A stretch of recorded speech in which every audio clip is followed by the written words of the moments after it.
السلام عليكم ورحمة الله وبركاته.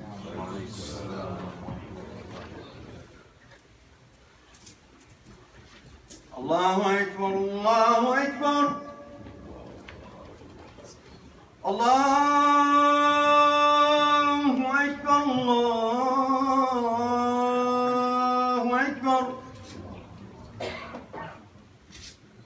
أشهد أن لا إله إلا الله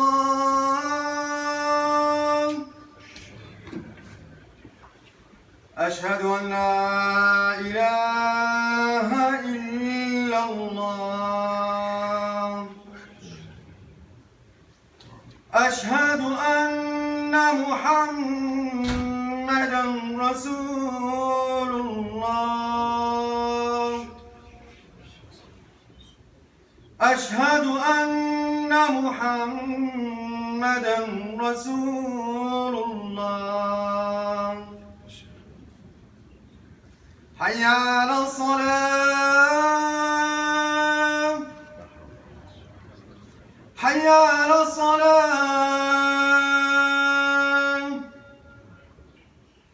حي على الفلاح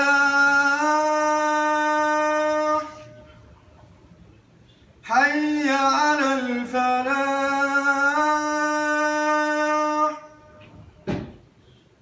الله أكبر الله أكبر لا إله إلا الله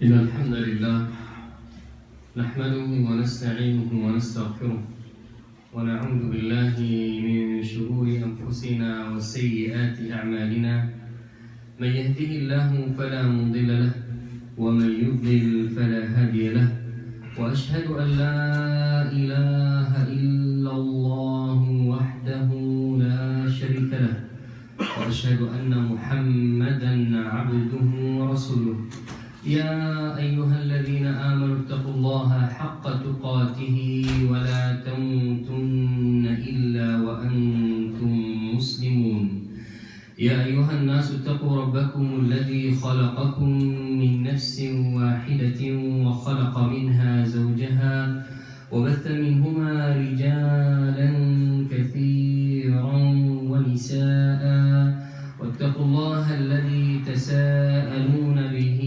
والأرحام إن الله كان عليكم رقيبا يا أيها الذين آمنوا اتقوا الله وقولوا قولا سديدا يصلح لكم أعمالكم ويغفر لكم ذنوبكم ومن يطع الله ورسوله فقد فاز فوزا عظيما ثم أما بعد فإن أصدق الحديث كتاب الله وخير الهدي هدي نبينا محمد صلى الله عليه وسلم وشر الأمور محدثاتها وكل محدثة بدعة وكل بدعة ضلالة وكل ضلالة في النار نسأل الله سبحانه وتعالى أن يحرم وجوهنا ووجوهكم على النار. First and foremost, like always, we start by praising Allah subhanahu wa ta'ala, for He is entitled for all kind of praises. We thank Him, we seek refuge in Him, and we ask Allah subhanahu wa ta'ala not to be amongst those whom He deemed that they will be misguided, and to be amongst those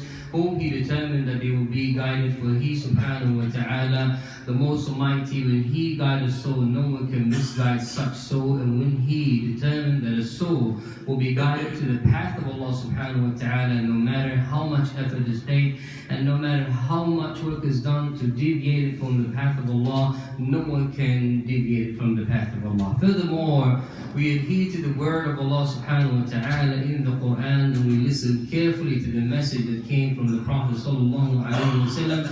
For he has told us in the long hadith that he had taught his companion, like it is their bread and water, that we know that every action we do impacts our soul, and everything that impacts our soul impacts our endeavors as well.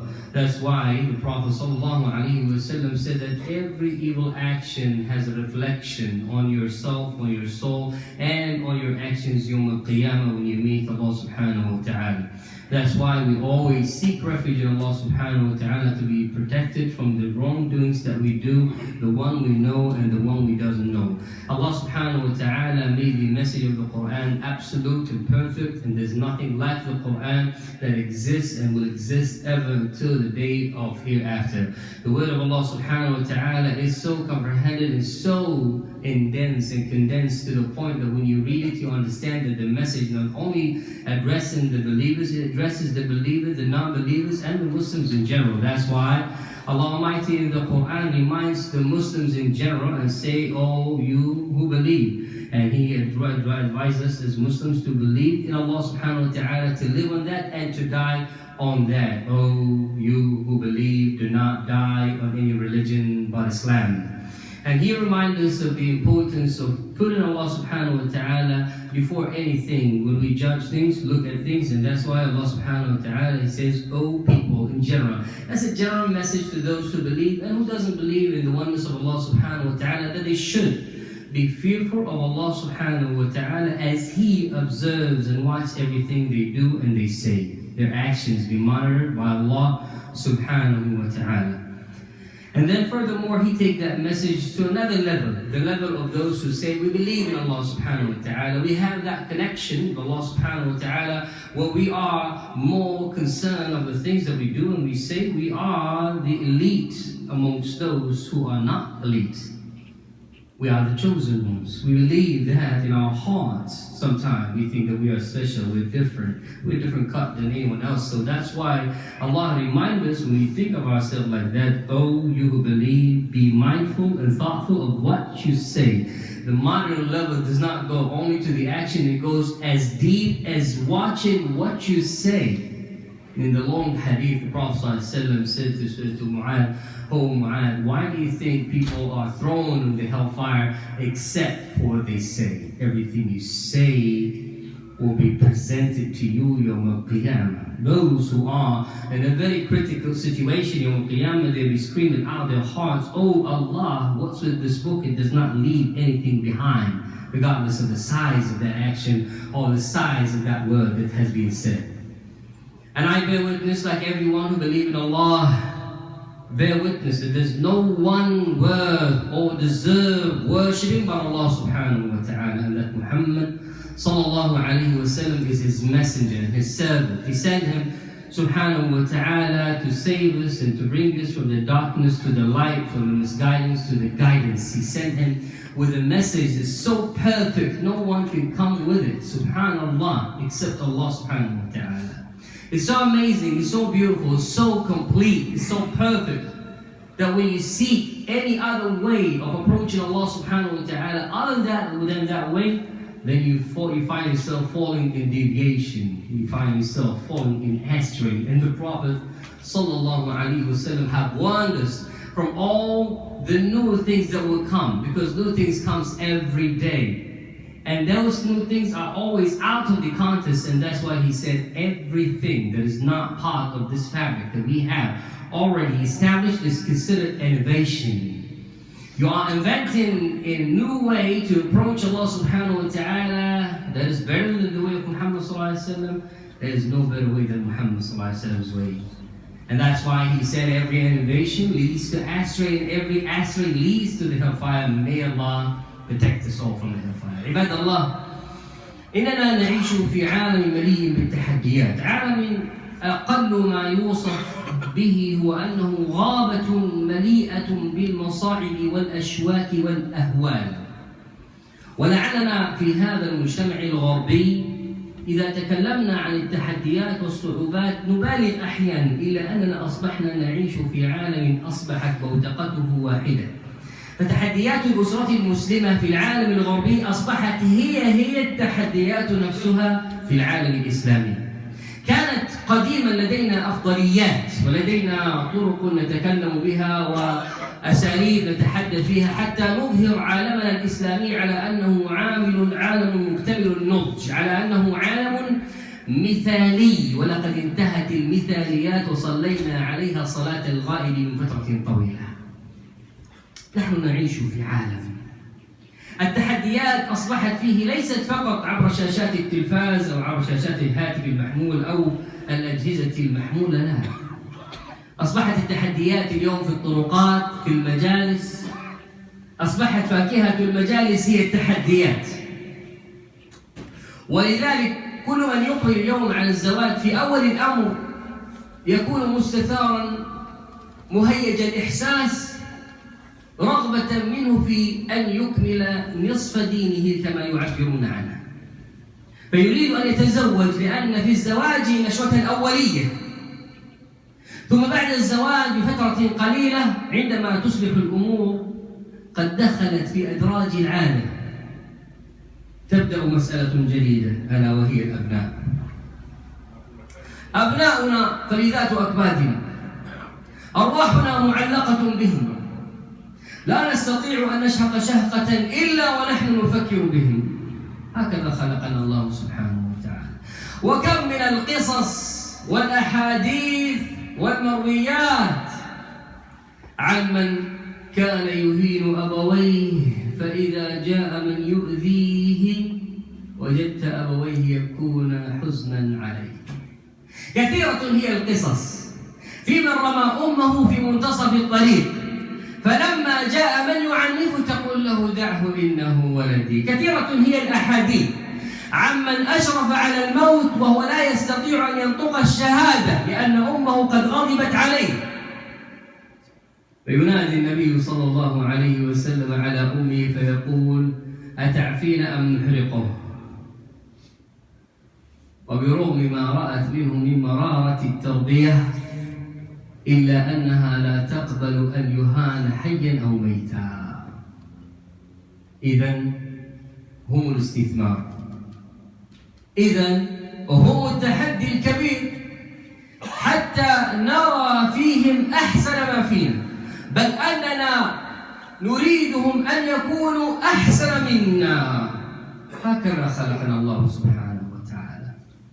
Today when we talk about the Islamic environment, when we talk about the ideal world of the Muslims, it is kind of hard to put it in context with the same context that we put the challenges that we face in the Western world. Please come, make some room for your brothers. They're struggling to walk into the masjid. تقدموا يعني حتى تجعلوا هناك رجالا للإخوة ليدخلوا المسجد. Make room inshallah. So it's kind of hard today to say, yes, we have an ideal world in the Muslim world. It's kind of difficult because the challenges that we used to talk about in the past, it could be through TV, and now with the modern age, we have the cell phones, the computers, iPads, all kinds of tablets that today are used by our children and home by our wives and our siblings and what have you. The challenge is no longer something that comes to you through that little screen. The challenge today is in the streets. When I say in the streets, it's not only the streets of the Western world, no, even in the Muslim world today, the challenge is the same. It's so hard, it's so difficult today. But we get excited sometimes, we get so excited when we are about to get married. Because everyone is thinking, I'm going to finish, complete my other half of the, and then some brothers, mashallah, they want to complete like the second, the third, fourth half, mashallah, of the deen. Everyone get excited about getting married. That's the nature how Allah subhanahu wa ta'ala creates us. We're so hyped up about that thing. Then we get into the mode of getting married, we get ready, we get to do this and that, and then we're done. Marriage is done. We're married now. Things go by somewhat smoothly, and then the children's come. And now it's a different reality. That little bubble we were living in when we were about to get married, and we, got married and excited, honeymoon or onion moon, whatever you're gonna call it. Kids comes, and things change. We're no longer the same person we were when we were about to get married. we're not. Now, new emotions grows inside us. Attachments are growing inside us. And we see our children and we want them to be better than us. We want to see a better image than ourselves and them. They don't see that. That's how Allah created everyone. Precisely, they think that you're against them at some point because they don't understand how you feel as a parent. And stories are so many out there. There's so many hadith, so many, stories to tell about how parents act and interact with their children. How in some story you hear some parents being thrown by their own children. When someone coming to talk, smack to their children for what they're doing, the parents will go, please don't talk to my son like that. Please don't hurt him. So many hadith. And tell us about that man who was about to die and he was not capable of saying the shahada. Because he did not do what he was supposed to do with his mother. So the Prophet ﷺ said, bring the mother. And he tells her, either you forgive him or we will burn him. Although we have given her the hardest time we can think of, but she's a mother. She can't see her son degraded like that. She will not accept that he will be burned like that. So she forgives. Because that's what parents do. So parenting is a hell of a job. It's a very difficult job. So difficult, so hard, because when you become a father, it's like you are in a warfare. You're engaged with all your elements to fight everything that will take your children from you. Bad friends, bad influence, bad movies, bad ideas, smoking, drinking, all the excitement that they sell on the media as something is fun. اليوم عندما تصبح أبا هناك تحديات كبيرة جدا، مصاعب كثيرة جدا. كأب تصبح كأنك في حالة حرب، تدافع عن أبنائك بكل ما أوتيت من قوة، تخشى عليهم من صاحب السوء ولحظة السوء، وتخشى عليهم مما يشاع ويذاع في التلفاز، الأفكار الخبيثة التي تروج على أن الرجل ذلك الشخص الجذاب الذي تلتفت إليه الأعناق هو الشخص الذي يمسك بطرف السجارة، الذي يلبس السلسال ويتقلد أحسن السيارات ويعالق الخمر ويعاشر النساء. هكذا يصورون الشخص الجذاب دون جوان عصره،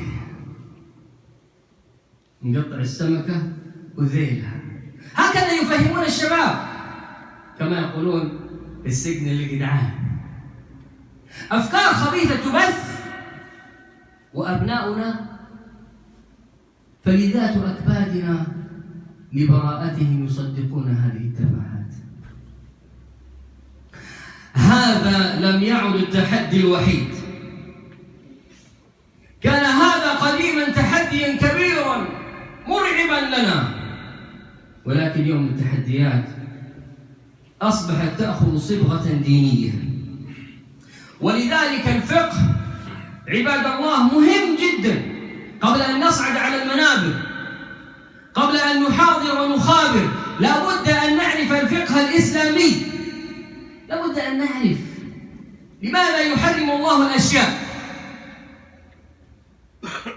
الله سبحانه وتعالى لا يجعل شيئا حلالا حراما أبدا أبدا يا عبد الله. ولذلك فقهاؤنا وعلماؤنا رحمهم الله تعالى عندما يقولون بتحريم شيء معين، لأن هناك مفسدة أكبر تترتب عليه. ولذلك ظهر الآن في الأسواق ما يسمى بالCBD، مادة مستخلصة من الحشيش، تباع اليوم في الأسواق لأبنائنا، ثم لا يأتي من يقول لهم أن هذه بيعها حلال، ولا نقول إلا حسبنا الله ونعم الوكيل. إن المعلوم من الدين بالضرورة عباد الله أن الذي يؤدي إلى الحرام الذي يؤدي، اسمع يا عبد الله، ليس الحرام بذاته، الذي يؤدي إلى الحرام فهو حرام. لماذا؟ لأن اليوم الأبناء يشرب اليوم السي بي دي، وحتى لو قرأت أصلا على السي بي دي، مالك السي بي دي هذه تقرأ عنها؟ هي مادة مخدرة أصلا، ليست مادة ترفيهية. اليوم أصبح الحشيش يعني حتى اسمه ترفيهي، استخدام ترفيهي. يعني تفننوا، قالوا مرة طبي، واحد زعل مع أبوه، والله عندي اكتئاب، خذ سجارة حشيش. يا سبحان الله، يا سبحان الله. لا ولا واحد زعل مع حبيبته، المدام زعلته، خلاص يروح يعبي الطاسة، يشرب حشيش، يروق، خلاص يرجع البيت وموطي. علاج نفسي هكذا يروجون له اليوم. علاج نفسي للمال. هؤلاء لا لوم عليهم، ليس مسلما، لم يقرأ كلام الله. الله سبحانه وتعالى أعطانا العلاج للمؤمنين الصادقين. وصف النبي صلى الله عليه وسلم واضح جدا، قال: كان إذا حزبه أمر قام إلى الصلاة. سبحان الله. ولذلك الله عز وجل في كتابه الكريم وأعطانا وصفة دقيقة، قال: واستعينوا بالصبر والصلاة وإنها لكبيرة إلا على الخاشعين. من الخاشعين يا عبد الله؟ الذين يظنون أنهم ملاقو ربهم وأنهم إليه راجعون. هؤلاء يعرفون أن لقاءهم مع الله وأمرهم بيد الله، إليه يرجعون ومنه يأتون، وإليه يبدأ الأمر ومنه يبدأ الأمر وإليه ينتهي الأمر. إذا ضاقت نفسه قام فصلى ركعتين فنسي همه. إذا حزبه الأمر ضيق توضأ فصلى ثم سجد لله فنسي ما كان. Now the time is no more the things that I just mentioned, friends and this and that and that and that and the third. No. Now the challenge is taking a new form. Challenge is taking a new form, a religious form. This is what they call nowadays CBD. This came out recently in the market. Because Cleveland is always slow on catching up, alhamdulillah. Alhamdulillah, it's not a bad thing. Now, in different states, of course, today, weed is no longer just like, medicinal. It used to be for a medicinal purpose. Now it's more of recreational. Recreation, it's almost like going to Cedar Point, having fun with your kids, and you have fun with the weed.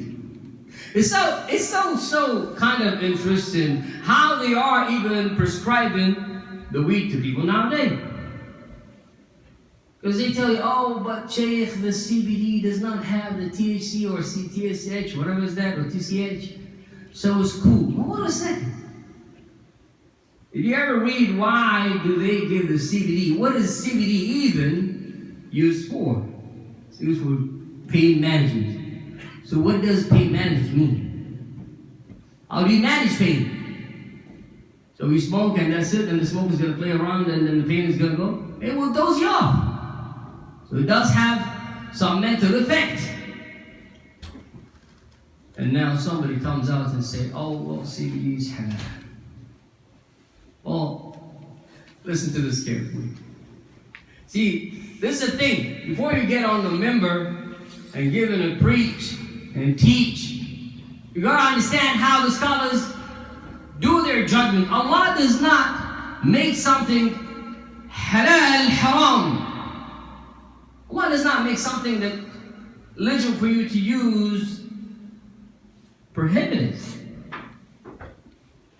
If it's permissible for you to use, Allah then permissively, give the permission because He knows that you benefit from that. And now to understand how the fiqh is built, It's not only that everything is haram only. No. Everything that leads and facilitates to the haram is haram by itself. Because that's how it works. That's how protected this religion is. If there's a chance by doing this thing you're going to go to the other part, then that part itself is haram. And that thing that you use is haram as well. Our children are in jeopardy now. Because that's how it's taught. They start with CBD.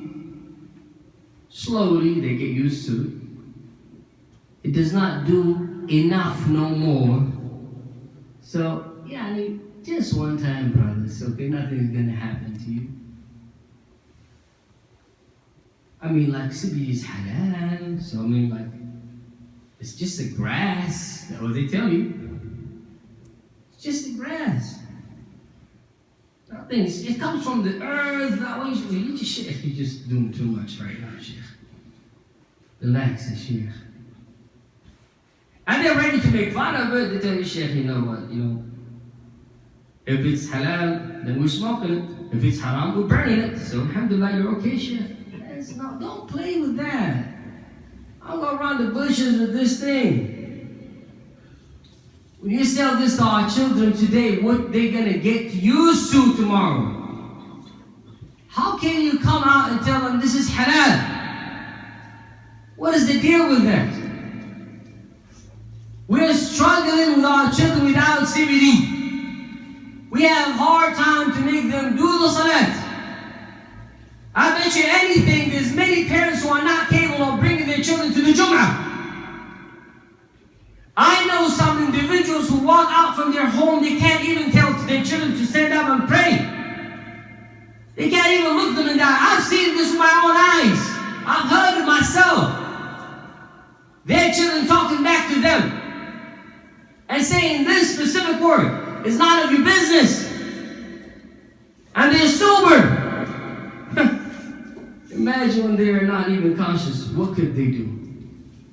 من الخطر العظيم الذي يحدق بأبنائنا من هذه الفتاوى المضللة، وهذا أدنى وصف لها، فإنهم اليوم يحلل لهم ما يسمى بالCBD، فماذا سيحلل لهم غدا؟ يبدأ اليوم بسيجارة سواء كانت محرقة أو إلكترونية، ثم غدا ينتقل لما هو أعظم، لأن الشيطان كما قال النبي صلى الله عليه وسلم يجري من ابن آدم مجرى الدم. نعم، هناك من سيتاجر وسيجري من ذلك الأرباح الطائلة، لأننا في مجتمع يسعى إلى أن يعيش في حالة اللاوعي.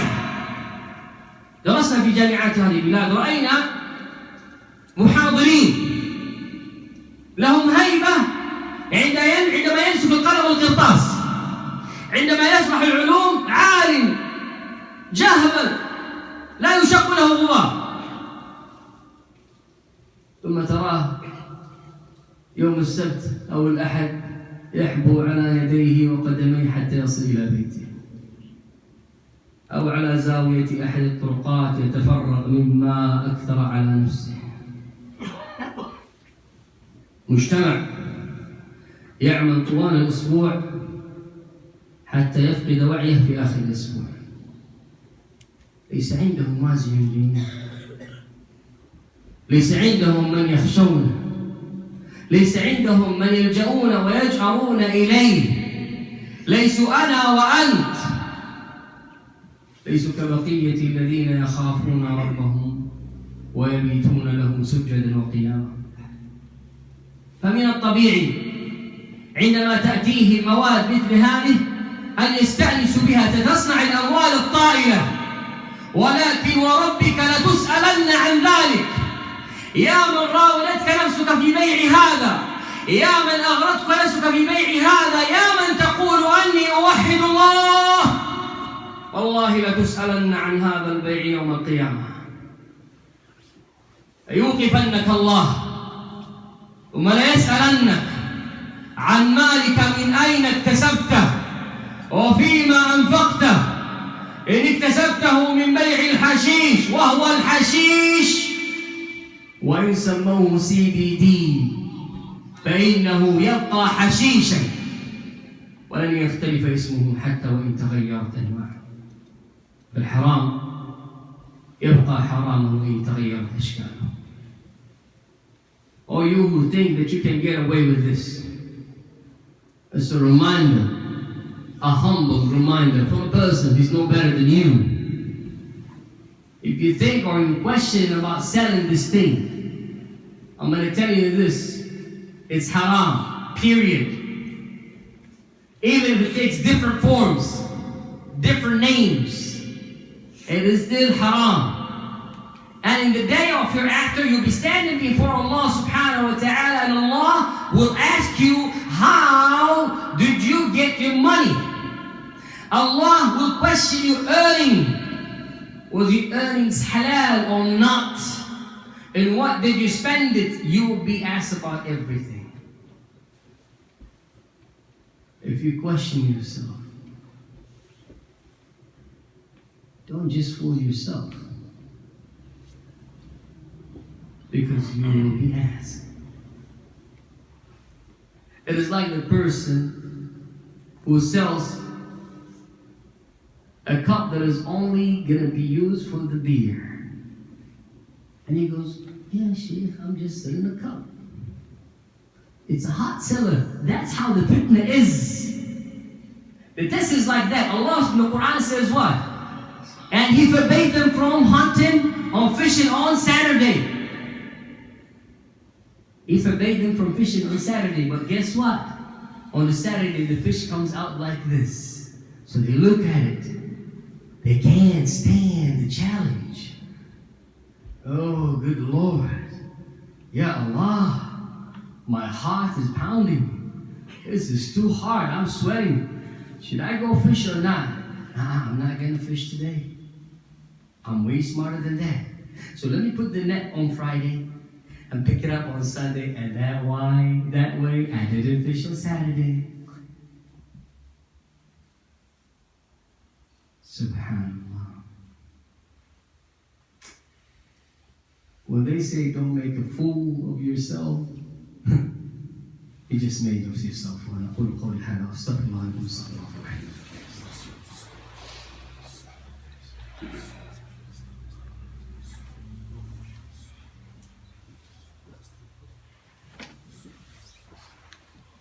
الحمد لله وكفى وصلاة وسلام على عباده الذين اصطفى. عباد الله، اعلموا أن الله سبحانه وتعالى جعل هذه الدنيا دار ابتلاء وامتحان.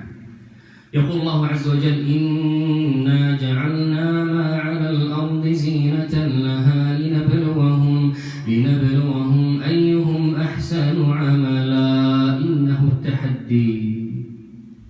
هذه الدنيا ما جعلت للراحة، ولذلك كثير من الناس يقول لك أنا تعبان. سبحان الله، أنت إنسان ولن ترتاح إلا إذا كنت تعبان. ما هي الراحة؟ تجلس في البيت تنام دون عمل، وإذا جلس في البيت فترة طويلة يقول لك أنا زهقان. سبحان الله يا إنسان، إما تعبان وإما زهقان. هكذا الحياة. كمسلم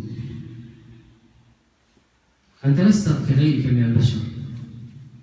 كمسلم لك دستور في الحياة وهو القرآن، لك نظام في الحياة. أنت لست عبثيا، ما جئت إلى هذه الدنيا عبثا. يقول الله عز وجل: إنا كل شيء خلقناه بقدر. كل شيء عندنا مقدر من عند الله. سيسألك الله عن الصغير قبل الكبير. عندما تقوم في صباحك اعلم أنك قمت على شيء لم يقم عليه مثلك. ديننا مفصل، كيف ننام، كيف نقوم، كيف نصوم، كيف نتكلم، كيف نصلي والناس نيام. مفصل كل شيء. كيف تدخل الحمام، كيف تخرج من الحمام، كيف تجلس في الحمام. مفصل يا أخي. والله ما من دين في الدنيا مثل الإسلام.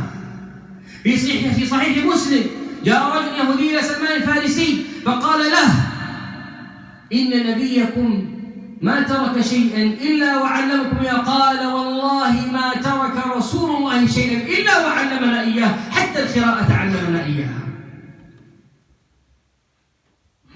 إذا كان ديننا بهذه العظمة، إذا كان ديننا بهذا الجمال، إذا كان دينا منذ أن يراه غير المسلم عن بعد عن كثب يسلم.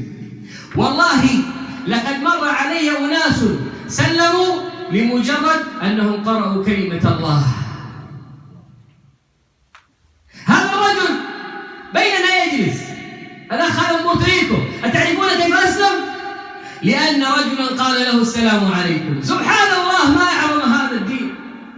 كلمة السلام عليكم جعلته يبحث ما معنى هذه الكلمة فأسلم. ما أعظم هذا الدين. على ما نخدع أنفسنا. الدنيا دار غرور، دار امتحان وابتلاء. عندما أمرهم الله عز وجل ألا يصيدوا يوم السبت، جاءتهم حيتانهم شرها، شافوها، رأوا الأسماك تغري في البحر، هات سلم، مبيعات، سمك يمشي يأتي أمامه، يشاور نفسه أصيب ولا ما أصيب. ثم نرجع إلى حال العشاق، يجيب ورقة، أنا بعد الورق، أصيب ما أصيب. بعدين تيجي الورقة الأخيرة ما أصيب، يرجع يقول وردة ثانية. لما تيجي أصيب، الحمد لله أنا ما أخذت قرار، هي طلعت في الوردة كذا، لن أصيب. فماذا أصنع؟ خلاص أضع الشبكة يوم الجمعة،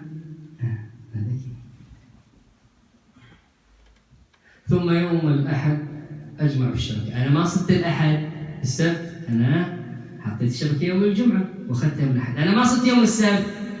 يخادعون الله والذين آمنوا وما يخدعون إلا أنفسهم وما يشعرون. في قلوبهم مرض فزادهم الله مرضا ولهم عذاب أليم بما كانوا يكذبون. اسمع يا عبد الله، يقول الله في قلوبهم مرض، إنه المرض. والله يا عبد الله، عندما كنت في مصر كنت أذهب إلى شيخ أسأل الله إن لم يكن بدل عليه حاله أن يجعله على ما هو عليه حتى يلقاه، وإن فتنه أن يرجعه إليه عودا حميدا. شيخنا الشيخ أبو ذر القلموني رجل بسيط، ما من حديث في صحيح البخاري إلا وعمل به. يا الله، يقرأ الحديث فيطبقه. والله يعيش في أطراف مصر. كان رجلا يعمل في سلك الشرطة، كان ضابطا برتبة نقيب، ترك كل شيء وأخذ مسجدا صغيرا وأخذ يدعو إلى الله. ثم خرج بدرة مكنونة سماها ففروا إلى الله. اقرأ الكتاب يا عبد الله. خرج ذات يوم من صلاة الجمعة، صلى بالناس صلاة أبكت القاصي والداني، تحشردت الدموع في عيون الناس، قلت مقاقيهم من البكاء والدموع. وبعد الصلاة رآه أحد المصلين، أخذ يلهث ويبكي، يضمه ويحضنه لا يدري من أين يقبله. ثم بعد ذلك قال يا شيخ أنا رجل بسيط، أنا عامل بسيط، ولكن يا شيخ لله درك، تواضع لله ودعني أوصلك. أتدري ماذا كان يقول؟ ما يسمونه في مصر بالفزبة، وهي عبارة عن عجلة تقود على عجلتين، دبة. الشيخ قال وماذا في ذلك؟ اركب يا عبد الله، اركب وراءه. ركب وراءه على الدبابة، وبينما هم في الطريق يسأله ما اسمك يا أخي؟ اسمي كذا. ما عملك؟ قال أعمل في بنك. قال قف الآن. ثم نزل الشيخ قال سامحك الله، من أين اشتريت هذه الدبابة؟ قال من عملي، اشتريتها من مال الحرام، وتجعلني أركب معك؟ قال يا يا شيخ أنا مجرد عامل نظافة. قال مالك بالحرام؟ ما شأني وشأنك. ذكرني والله بأبي بكر الصديق رضي الله عنه وأرضاه، ما كان يأكل حراما قط، وكان له خادم يأتيه بالطعام، وذات يوم أتاه بطعام فقال له يا أبا بكر كنت تسألني في كل مرة من أين آتي بالطعام؟ قال نعم. قال ولم تسألني اليوم. قال من أين جئت بالطعام؟ وقد كان أكل جزءا منه رضي الله عنه. قال جئته من قرعة اخترعتها. فأدخل أبو بكر الصديق يده في جوفه وأخرج كل ما فيه حتى كاد أن يخرج معدته.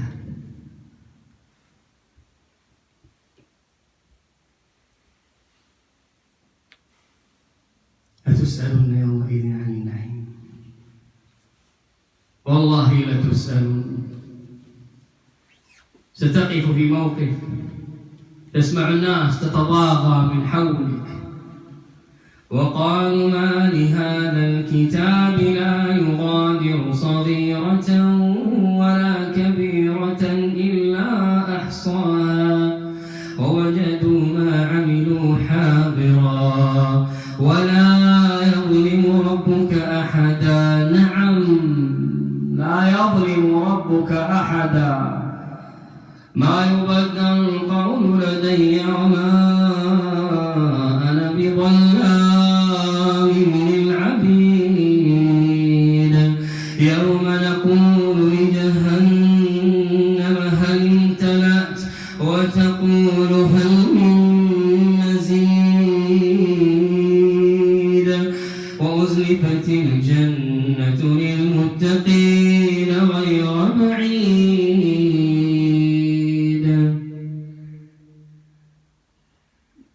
لتسألن يومئذ عن النعيم.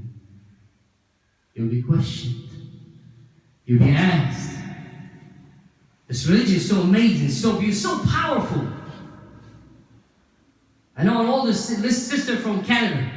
She was a student in the same institute that I was teaching in Quran when I was in Egypt. They gave her a painting to paint the word of Allah. The word of Allah. She just researched what was the word of Allah standing for. She became Muslim just understanding what the word of Allah stands for. This brother, Edwin Neves, how did he become a Muslim? A brother came up and said to him, Assalamu alaikum. The brother's from Puerto Rico, so they look like us a little bit.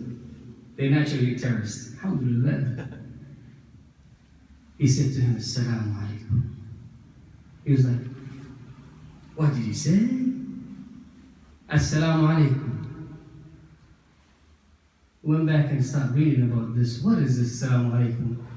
A few months later, he became Muslim. How beautiful this religion is! How amazing this religion is! Just Assalamu alaikum. When I was in Egypt, I used to attend lectures for Sheikh al-Qalamouni. May Allah protect him if he's still alive and preserve him and keep him on the righteous path. This man used to be a captain in the Egyptian police. He made an early retirement, took a small masjid, started preaching in his neighborhood. He left all the dunya behind him. He was so 100% in keeping it real with himself. Every hadith in Sahih al-Bukhari, this man did implement. That's how much he is attached. One day, in the downtown of Cairo, he gave the speech of Friday that shook the ground beneath us. Everyone was crying their heart out loud. After the salah, a single man came to him, riding a little motorcycle. He was shaking, crying, begging and hugging, kissing. He doesn't know what to do to the Sheikh. He loved him so much. His heart melted. He said to him, Sheikh, I'm just a no person. I'm a nobody. Please, Sheikh, be humble. Ride with me in my little motorcycle. Sheikh smiled and he said, there's nothing. I'll ride with you. He went behind him with that little motorcycle. He didn't say I'm a big time sheikh. He didn't say I'm a famous sheikh. He just ride behind him on the motorcycle. And on the way, he was asking, "What's your name, brother?" "My name is so-and-so." "What do you do for a living, brother?" He said, "I work in the bank." He said, "Please stop right now." He spoke to the guy stopped immediately. The sheikh jumped off the motorcycle and he said, "Brother, how did you get this motorcycle?" He said, "From my job in the bank." "Brother, you bought this from haram and you made me ride with you?" Subhanallah. He said, "Yeah, Sheikh, I'm just a janitor." He said, "It doesn't matter. They paid you the same haram money. And you made me right behind you." Ya Allah. He's concerned about someone else's earning and him just riding. Leave alone if that's your direct earning. اللهم اغفر لنا ولآبائنا وأمهاتنا. اللهم أصلحنا يا أرحم الراحمين. اللهم وكفنا بحلالك عن حرامك. اللهم وجنبنا الحرام بكلياته.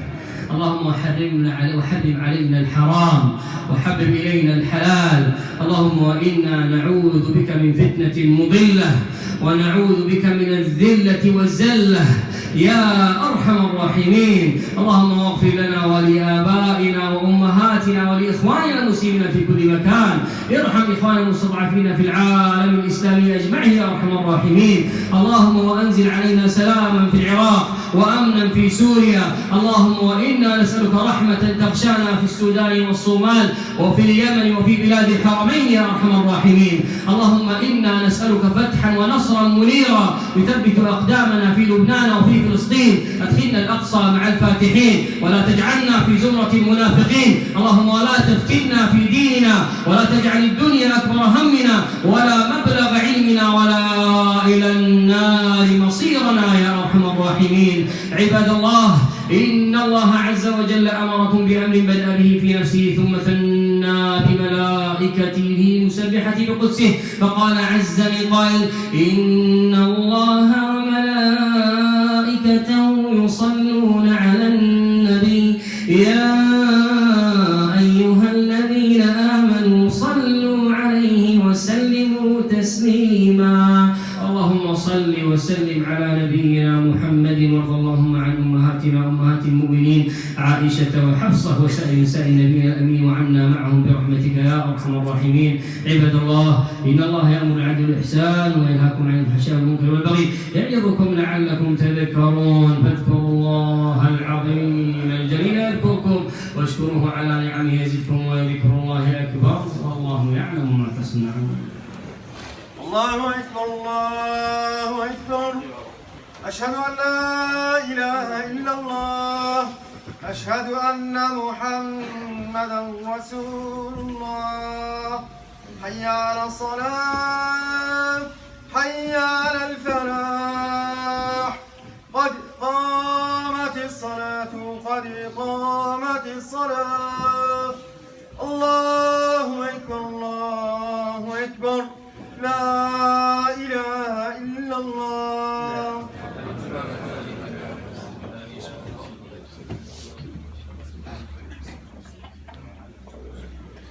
استقيموا واعتدلوا تراصوا تنابضوا واستووا يرحمنا ويرحمكم الله.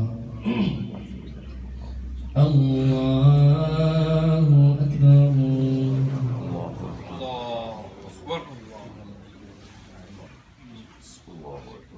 الحمد لله رب العالمين الرحمن الرحيم مالك يوم الدين. إياك نعبد وإياك نستعين. اهدنا الصراط المستقيم صراط الذين أنعمت عليهم غير المغضوب عليهم ولا الضالين.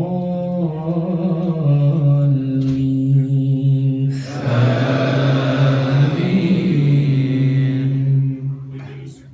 سبح اسم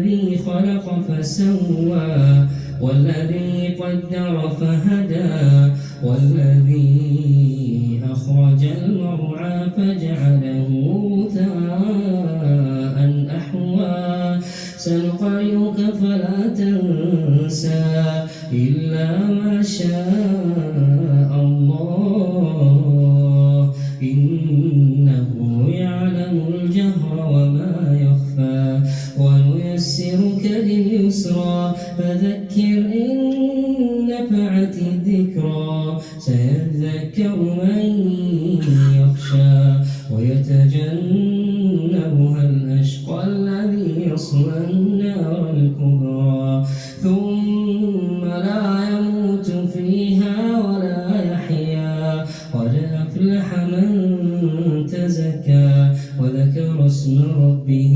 فصلى بل تؤثرون الحياة الدنيا والآخرة خير وأبقى إن هذا لفي الصحف الأولى صحف إبراهيم وموسى.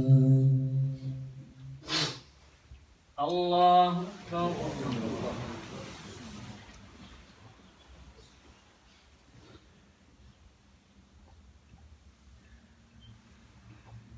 سمع الله لمن حمده.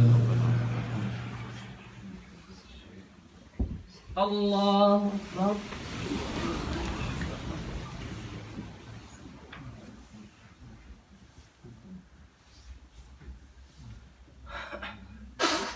الله أكبر.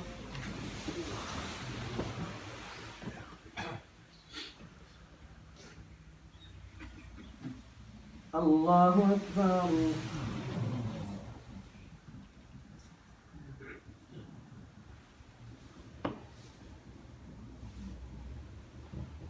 الله أكبر. الحمد لله رب العالمين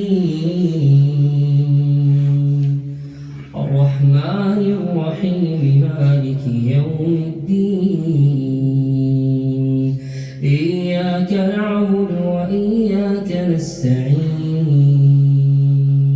اهدنا الصراط المستقيم صراط الذين أنعمت عليهم غير المغضوب عليهم ولا الضالين آمين. هل أتاك حديث الغاشية وجوه يومئذ خاشعة عاملة ناصبة تصلى نارا حامية تسقى من عين آنية ليس لهم طعام إلا من ضريع لا يسمن ولا يغني من جوع وجوه يومئذ ناعمة لسعيها راضية في جنة عالية لا تسمع فيها لاغية فيها عين جارية فيها سرر مرفوعة وأكواب موضوعة ونمارق مصفوفة وزرابي مبثوثة أفلا ينظرون إلى الإبل كيف خلقت وإلى السماء كيف رفعت وإلى الجبال كيف نصبت وإلى الأرض كيف سطحت فذكر إنما أنت مذكر لست عليهم بمسيطر إلا من تولى وكفر فيعذبه الله العذاب الأكبر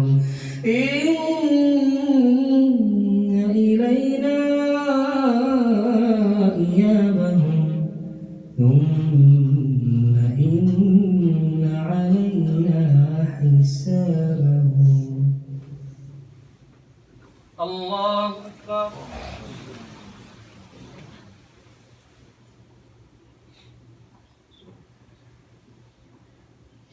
سمع الله لمن حمده.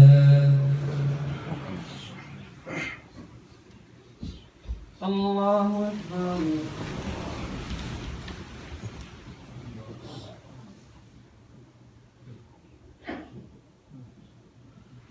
الله أكبر.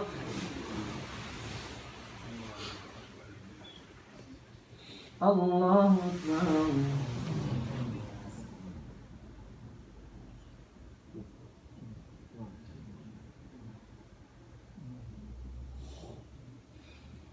الله أكبر.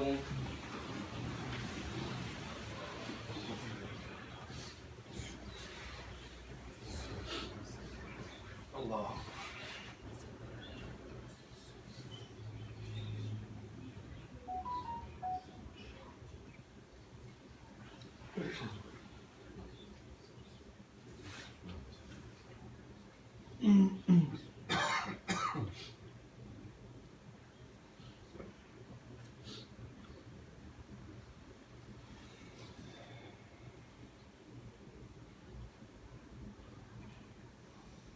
السلام عليكم ورحمة الله.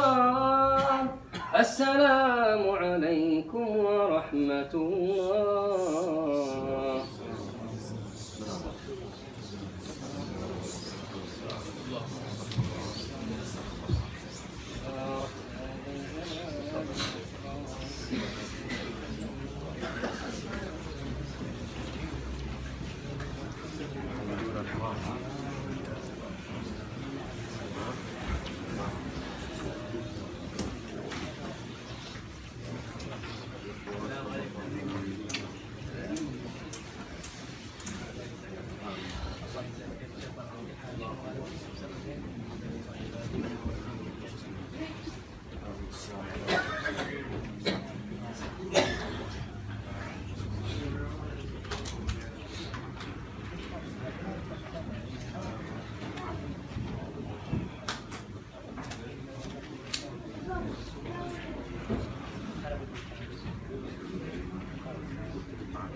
طفي التليفون يحس عليه.